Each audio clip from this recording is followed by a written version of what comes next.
Hello दोस्तों, welcome to fit healthy tips. आज हम जानेंगे खुश खांसी के इलाज के बारे में।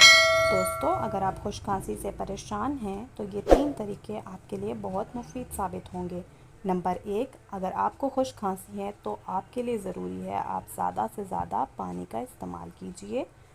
ऐसी ग़िज़ाओं का इस्तेमाल कीजिए जिससे आपका गला खुश्क ना रहे। नंबर 2, आप ज़्यादा से ज़्यादा अनानास का इस्तेमाल कीजिए क्योंकि अनानास के अंदर एंटी इन्फ्लामेटरी ख़ासियत पाई जाती है जो कि आपके गले की सूजन को ठीक करता है और खांसी का इलाज मुमकिन बनाता है। नंबर 3, आप दालचीनी का इस्तेमाल कीजिए क्योंकि ये भी एंटी इन्फ्लामेटरी ख़ासियत के हामिल होती हैं जो कि गले में ख़राश और खांसी के ख़िलाफ़ मुआविन साबित होती है।